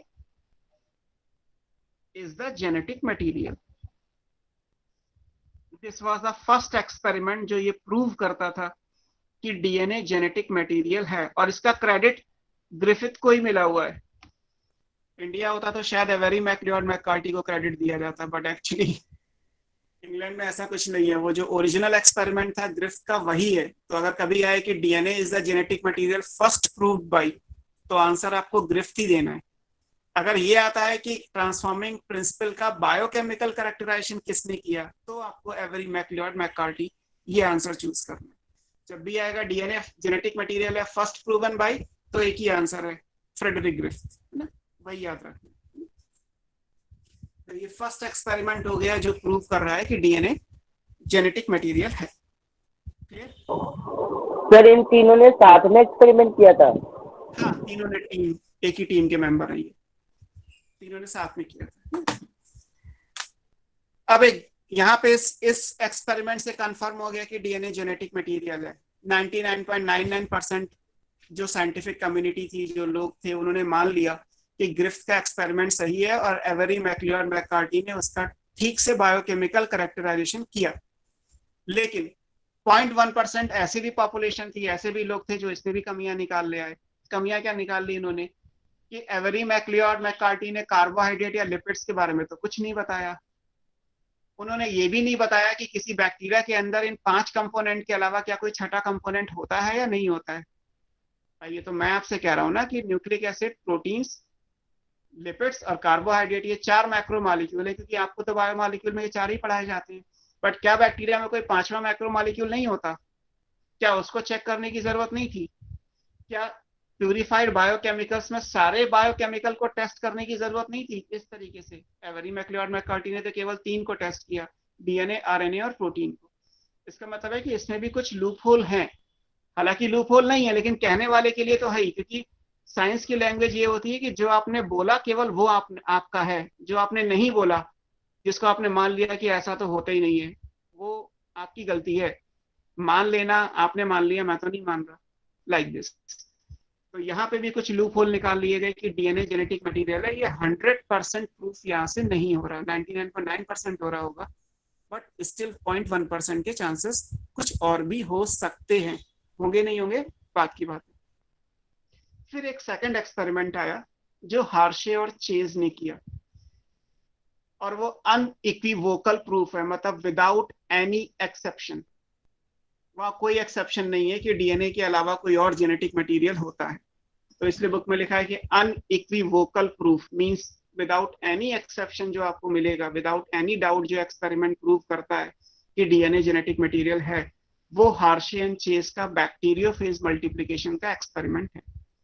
तो सेकंड हम क्या पढ़ने वाले हैं? बैक्टीरियोफेज मल्टीप्लिकेशन, है ना। हमने फर्स्ट ट्रांसफॉर्मेशन पढ़ा था, now second is bacteriophage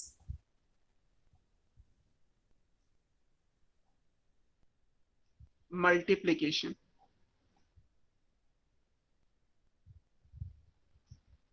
experiment इसको दिया था हार्शे एंड चेज ने, हार्शे एंड चेज 1952। ये याद रखिएगा, सिंपल सा है। जहां साइंटिस्ट का नाम और जहां ईयर, जहां सिटीजनशिप एनसीईआरटी ने दी है, वो हर एक चीज नीट का पार्ट है ना। आपको सरप्राइज लगता है, लेकिन हमें भी लगा था जब पिछले साल क्वेश्चन आया कि जो बैट्सन एंड पुनेट मैंने आपको पढ़ाए हैं कि उनकी सिटीजनशिप क्या है, कि वो ब्रिटिश थे या नहीं थे। तो इसलिए हम भी पढ़ाने लगे कि भाई किसी साइंटिस्ट के बारे में अगर कुछ लिख दिया गया कि वो मैथमेटिकल जियोग्राफर है, तो वो भी आपको याद है, क्योंकि वो एनसीईआरटी का पार्ट है, इसलिए नीट में आ सकता है। हाँ, उससे बाहर के साइंटिस्ट में किसकी सिटीजनशिप क्या है, कौन से साल में किसने क्या काम किया, नोबेल प्राइज कब मिला कब नहीं मिला, वो सब एक अलग बात है। बट क्योंकि जो एनसीईआरटी में लिखा है वो थंब रूल है हमारा, वो हमारे लिए 100% नीट का कंटेंट है और वो याद रखना है। तो हार्शे एंड चेज 1952 में बैक्टीरियोफेज। एक्सक्यूज मी, यस बोलो बेटा। सर डीएनए ए वायरुलेंस का भी ट्रेट कैरी कर सकते हैं ना? फिर से बोलो। डीएनए ए वायरुलेंस का भी ट्रेट कैरी कर सकते हैं ना? ए वायरल, चैट बॉक्स किसी ने पूछा है। ए वायरल म्यूटाजेनिक प्रॉपर्टी,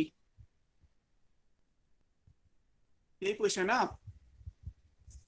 सर मेरा क्वेश्चन नहीं है, किसी ने चैट बॉक्स में पूछा है। मैं देखता हूँ क्या पूछा है।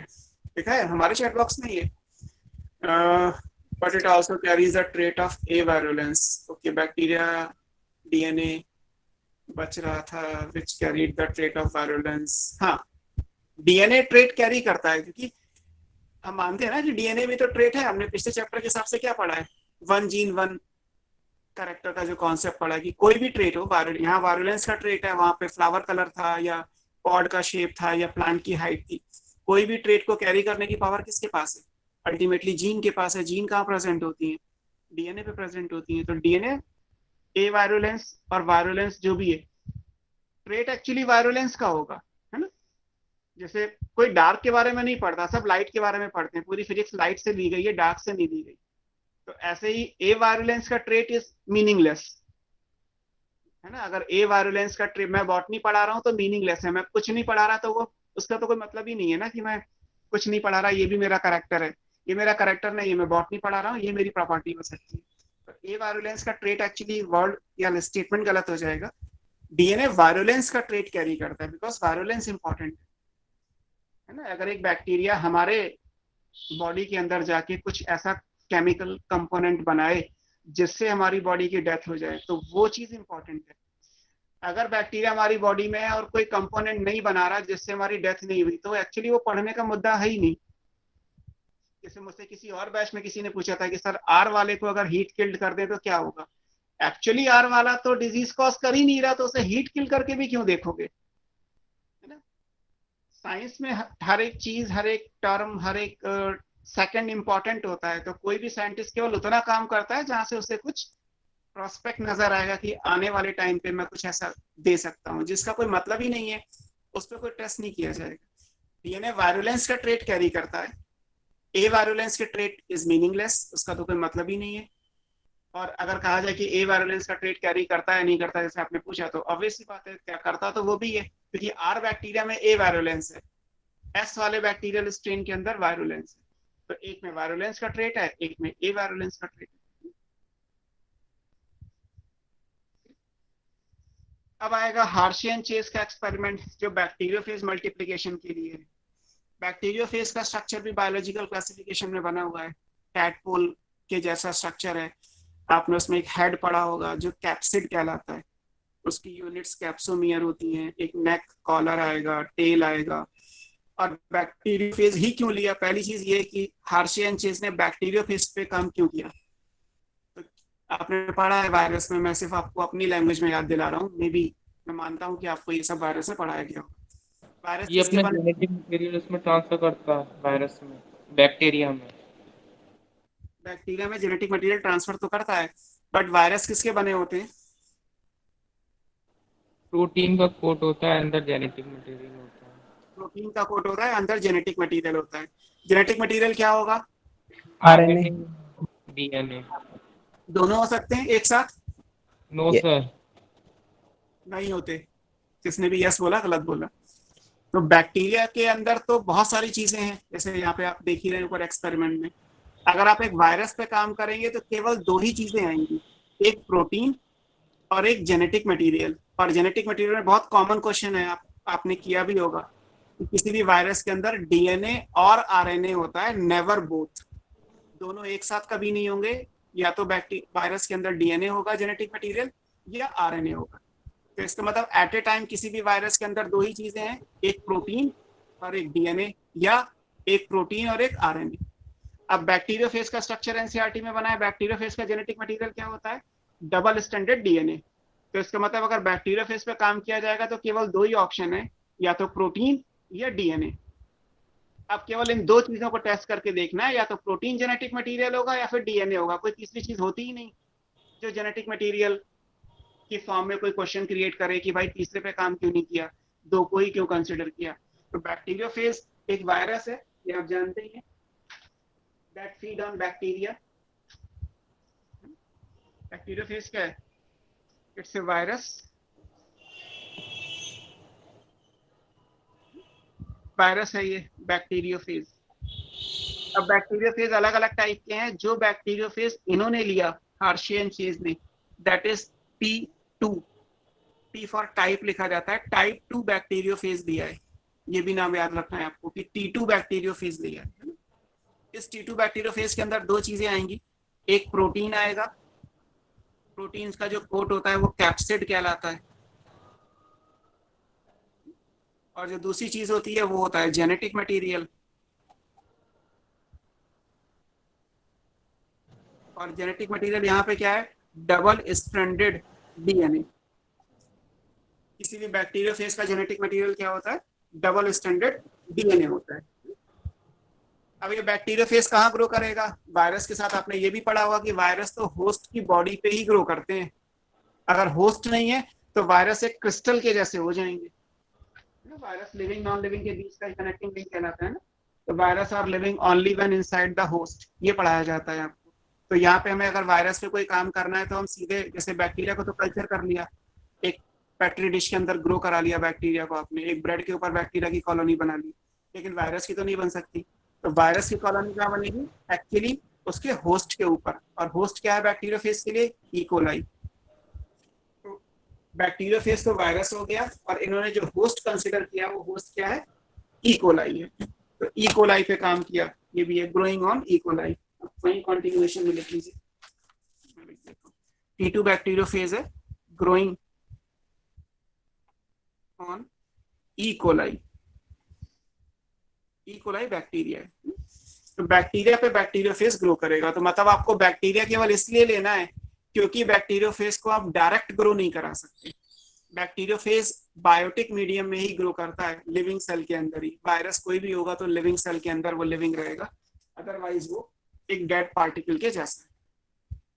अब काम क्या करना है ये इंपॉर्टेंट है। देखिए, अगर हमें वायरस को मान लीजिए अलग करना है, इन्होंने जो टेक्निक यूज की है वो है रेडियो एक्टिविटी मेजरमेंट। हम रेडियो एक्टिविटी का मेजरमेंट करेंगे। अब रेडियो एक्टिविटी कैसे देंगे? हमने केमिस्ट्री के हिसाब से अगर हम पढ़ेंगे तो किसी भी डीएनए यानी न्यूक्लियोटाइड के अंदर जो एटम्स आएंगे वो क्या होंगे? Carbon, hydrogen, oxygen, nitrogen, phosphorus, 5 ही आएंगे। अगर आप एक न्यूक्लियोटाइड या पॉलीडिऑक्सीराइबो न्यूक्लियोटाइड बनाएंगे तो हमने पहले भी डिस्कस किया है CHONP, और कुछ नहीं आएगा। प्रोटीन्स में मान लीजिए अगर हम स्टडी करें, प्रोटीन आपने बायोमॉलिक्यूल में जो भी कुछ पढ़ा है, अमाइनो एसिड आप ले लीजिए कोई भी, तो उसमें क्या क्या आते हैं? Carbon, hydrogen, oxygen, nitrogen, phosphorus नहीं होती अमाइनो एसिड में, लेकिन सल्फर होती है। Sulphur containing amino acid cysteine और मीथियोनिन आपने पढ़े होंगे। तो इट मीन्स कि phosphorus is unique for DNA and sulphur is unique for protein.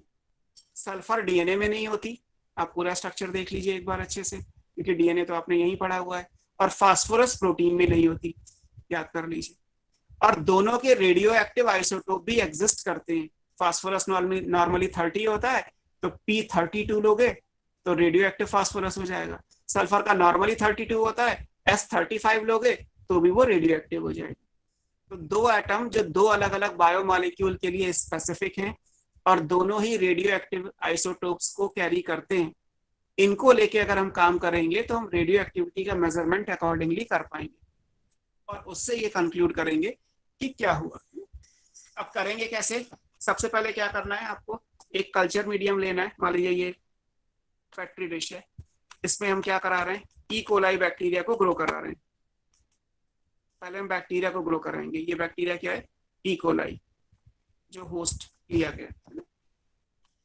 इस कल्चर मीडियम में जिसपे ई कोलाई ग्रो करा रहे हैं, हमने जो सल्फर का सोर्स दिया है वो S35 दिया। तो S35 क्या कहलाएगा? रेडियो एक्टिव है नहीं, तो this is radio active sulphur. S35 है। जब बैक्टीरिया इस मीडियम से ग्रो करेगा तो बैक्टीरिया में जो भी जाएगा वो मीडियम से जाएगा। तो अगर बैक्टीरिया में सल्फर जाएगी उसकी प्रोटीन में, तो यहीं से जाएगी। तो यानी ई कोलाई में जो प्रोटीन्स होंगी वो कहाँ जाएंगी? S35 प्रोटीन्स बन जाएंगी। नॉर्मली प्रोटीन S32 वाली होनी चाहिए, बट क्योंकि ई कोलाई को हमने ऐसे मीडियम में ग्रो कराया है जिसमें सल्फर का सोर्स 35 है, तो इसलिए बनने वाली प्रोटीन ई कोलाई में कैसी बनेगी? S35 बनेगी। रेडियो लेबल्ड प्रोटीन्स वाला बैक्टीरिया बन के तैयार हो जाएगा। एक दूसरी कल्चर प्लेट लेते हैं, ये है। इसमें भी आप ई कोलाई को ग्रो करा रहे हैं, लेकिन इसके कल्चर मीडियम में क्या दिया गया है? इसके कल्चर मीडियम में जो फास्फोरस है वो हमने दी है radio active P32। Normally P30 होती है, हमने P32 वाला सॉल्ट दिया। तो ये क्या जाएगा? Radio active phosphorus.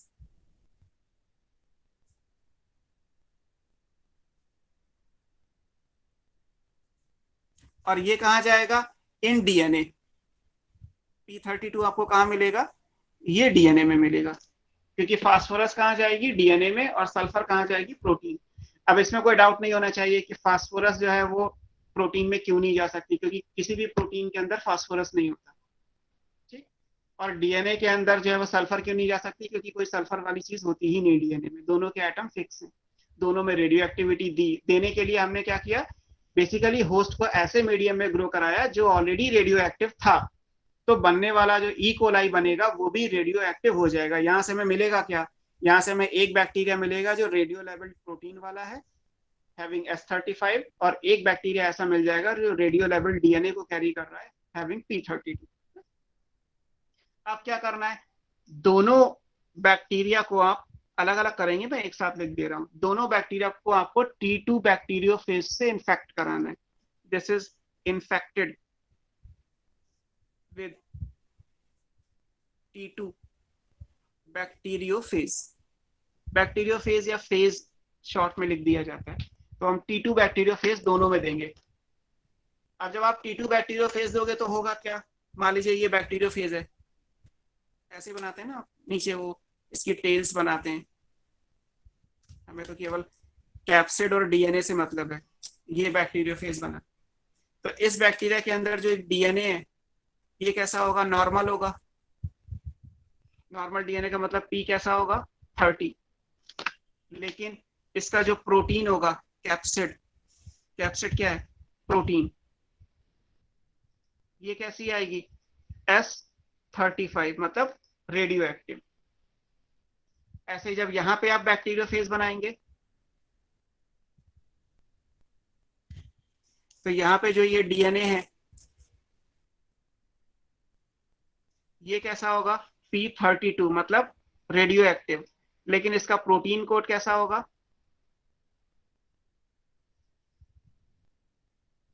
ये नॉर्मल, और नॉर्मल एस कैसी होती है 32। तो एक में प्रोटीन कोड रेडियो लेवल्ड है और एक में डीएनए रेडियो लेवल्ड है ना। ये बन गया फेज, मतलब bacteriophage with radio labelled protein, और ये बन गया फेज विद रेडियो लेवल्ड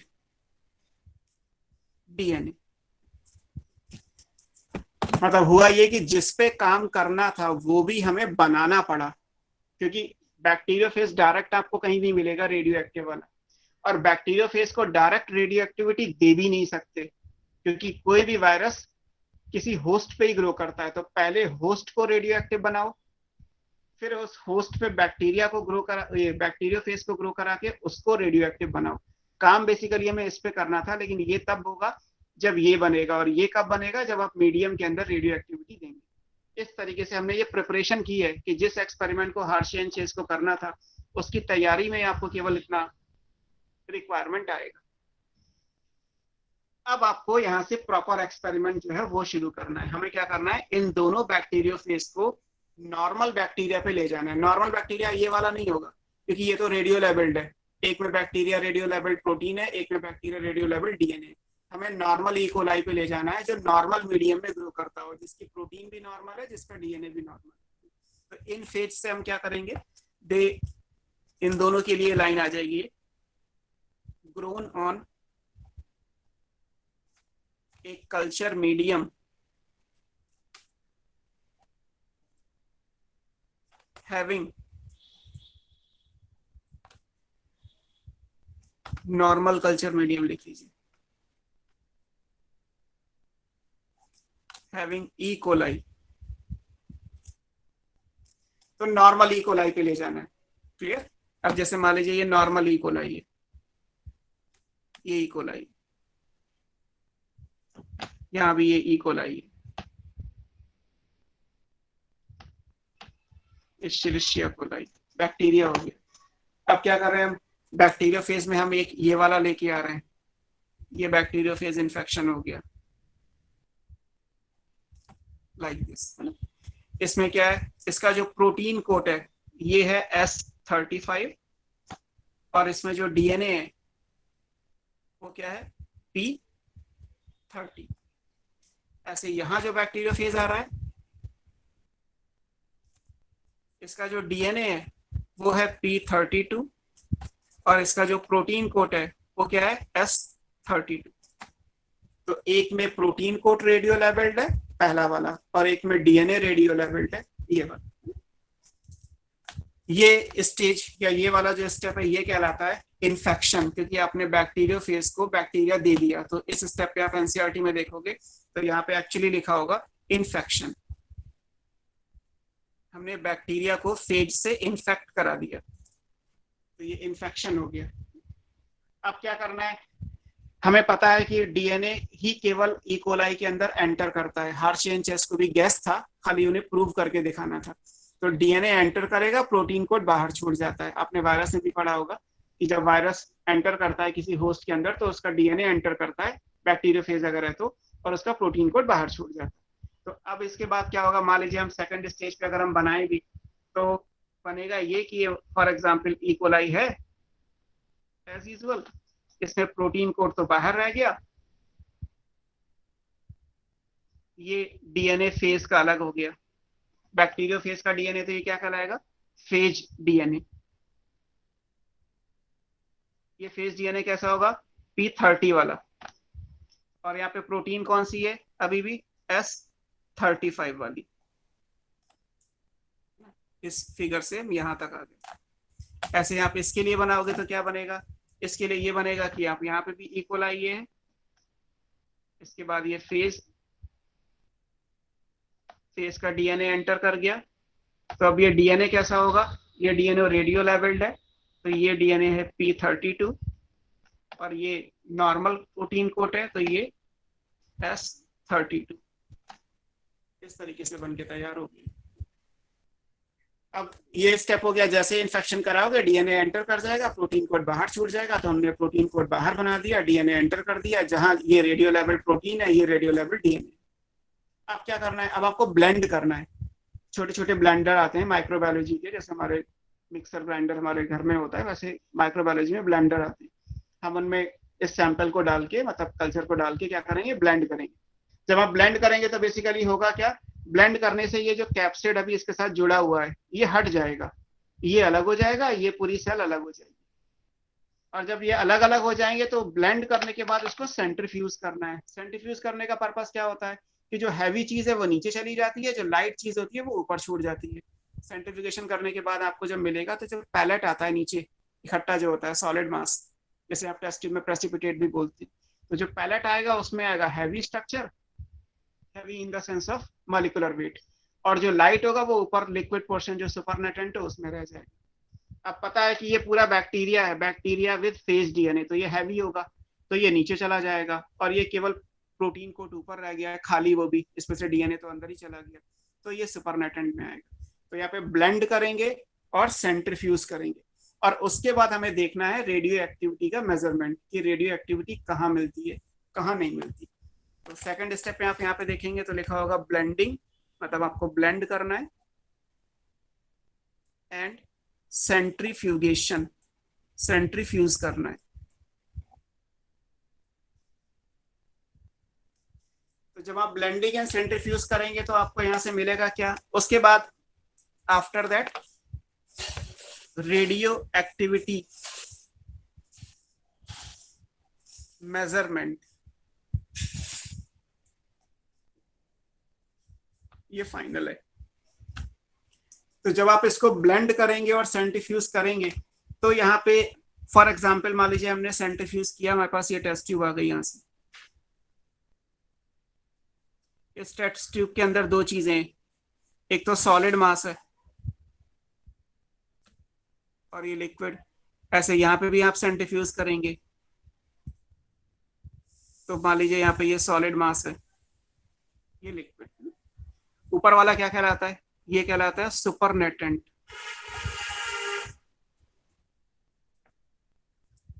नीचे वाला क्या कहलाता है, पैलेट। किसी सॉल्यूशन में अगर कोई दो तीन चीजें घुली हुई हैं डिसॉल्व में, तो जब आप सेंट्रीफ्यूज करेंगे तो डिपेंडिंग ऑन मॉलिक्यूलर वेट वो अलग अलग हो जाएंगी। तो जो हैवी चीज है वो नीचे जाएगी, जो हल्की है वो ऊपर जाएगी। अब आपको पता है कि यहाँ पे पैलेट क्या आएगा, ये हैवी वाला structure, bacteria with phase DNA, ये जाता है पैलेट में। और जो खाली शेल होंगी ये एम्प्टी, इनमें डीएनए भी नहीं है, खाली प्रोटीन के कोट है ये, इनको नाम हार्शे एंड चेज ने घोस्ट दिया क्योंकि ये एम्प्टी है, खाली है, इसमें कुछ भी नहीं है। ये रह जाएगा सुपरनेटेंट में। अब करना क्या है हमें, सर सुपरनेटेंट का ब्लेंडिंग वायरस की करनी है बैक्टीरिया की? क्या चीज, ये ब्लेंडिंग एंड सेंट्रीफ्यूगेशन। ये तो पूरे सैंपल की करनी है, उसमें बैक्टीरिया प्लस फेज दोनों चीजें होंगी। आपको एक तो ना दिखाई देगा, आपको तो बैक्टीरिया नहीं दिखाई देता, तो आप बैक्टीरिया के अंदर वायरस कैसे देखोगे, वो तो और छोटा होगा। तो बेसिकली हमें पूरा पूरा सैंपल लेना है कि फॉर एग्जांपल आपने दही ले ली, अब आपको पता है कि दही में बैक्टीरिया है लैक्टोबैसिलस, और उसमें हमने उसका बैक्टीरियोफेज भी मिला दिया। तो आप केवल जब चीजें बहुत छोटी होती हैं तो उनको मॉलिक्यूलर बेस पे अलग करोगे, और कुछ नहीं। आपको ये तो मैंने बना के दिखा दिया, लेकिन ये आपको वैसे नहीं दिखाई देगा माइक्रोस्कोप में कुछ भी ऐसा। तो ये तो पूरा सैंपल है। जैसे ये ई कोलाई का कल्चर प्लेट है, तो आपने इसमें से फ्यू ग्राम सैंपल ले लिया। अब फ्यू ग्राम सैंपल लेके उस पर आपने बैक्टीरियोफेज मिला के दोबारा से ग्रो करा दिया, तो ये वाला स्टेज आ गया। अब यहाँ से कुछ आपने ग्राम सैंपल ले लिया और उसको टेस्ट ट्यूब में रखा, उसमें पानी मिलाया, उसका सस्पेंशन बनाया, घोल बनाया। अब उसके बाद आप उसको सेंट्रीफ्यूज ब्लेंड करेंगे और सेंट्रीफ्यूज करेंगे। सेंट्रीफ्यूज करके आपको ये दो ऑप्शन मिल गए, एक मिल गया ऊपर सुपरनेटेंट और नीचे मिल गया हैवी मास पैलेट। अब ये बाई कंसेप्ट हमें पता है कि नीचे पैलेट में वो आएगा जो हैवी होगा। तो बैक्टीरियोफेज और बैक्टीरिया में से अगर देखा जाए तो हैवी क्या होगा, बैक्टीरिया, साइज बड़ा है, चीजें ज्यादा हैं, और फेज का डीएनए भी बैक्टीरिया के अंदर ही है। तो हैवी चीज कहाँ जाएगी, पैलेट में। तो पैलेट में क्या आएगा, बैक्टीरिया, है ना। इस पैलेट के अंदर क्या आएगा, बैक्टीरिया विद फेज डीएनए, क्योंकि बैक्टीरिया के अंदर ही फेज डीएनए। और सुपरनेटेंट में क्या आएगा, यहाँ पे केवल आएगा ये खाली जो शेल रह गई है, एम्प्टी शेल, है ना। इस सुपरनेटेंट में क्या आएंगी, एम्प्टी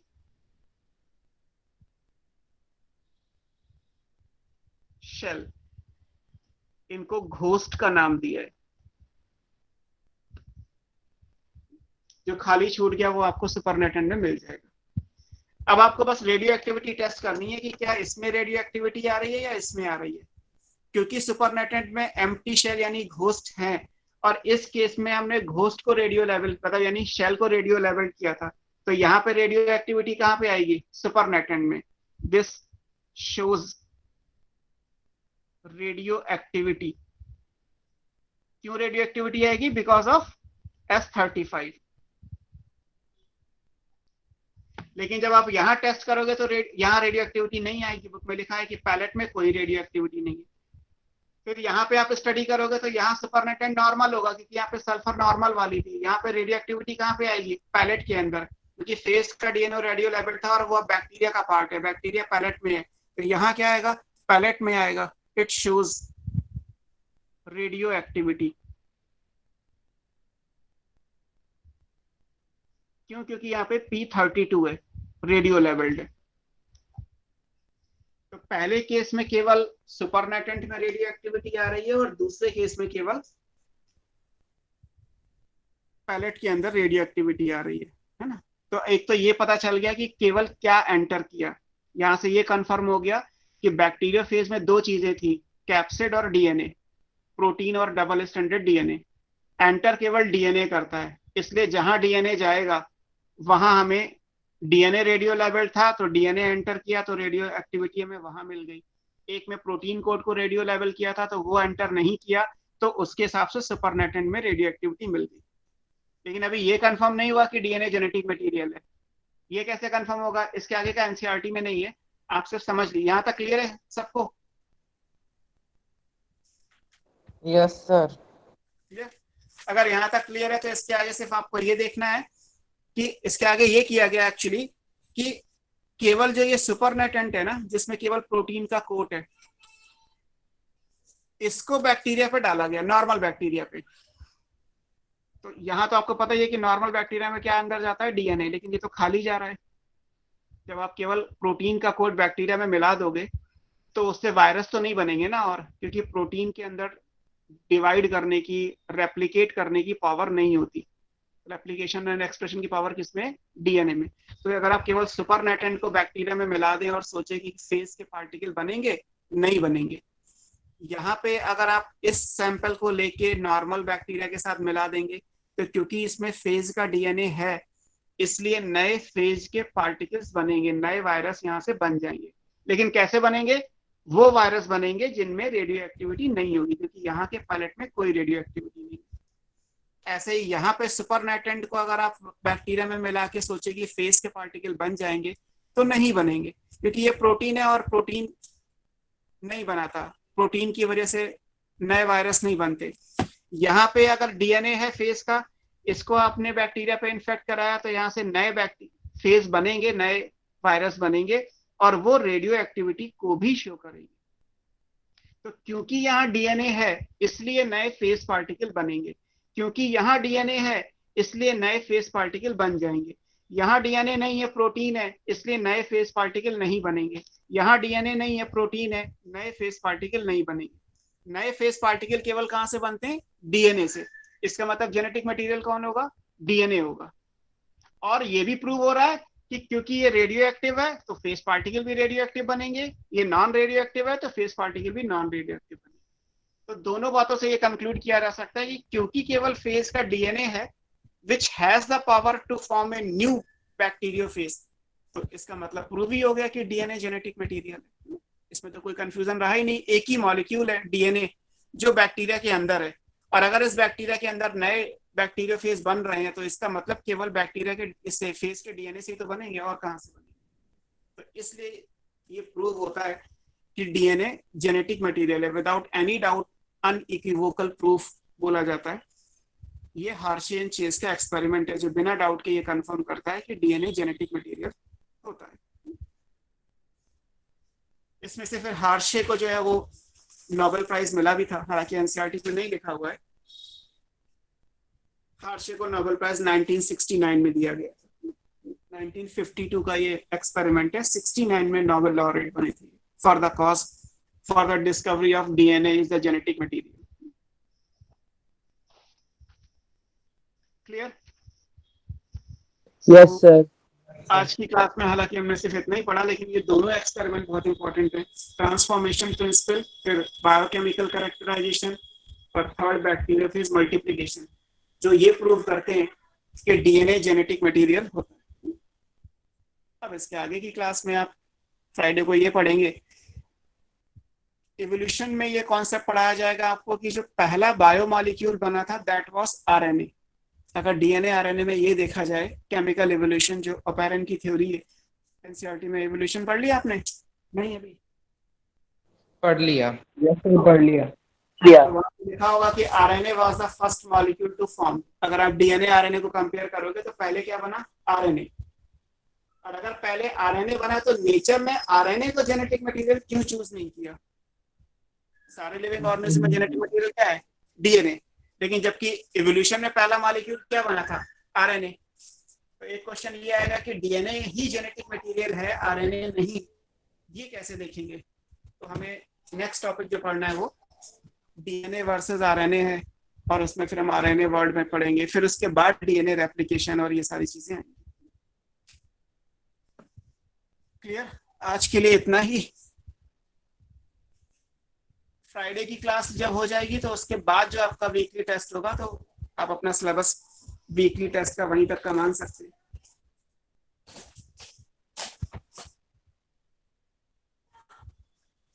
ठीक है,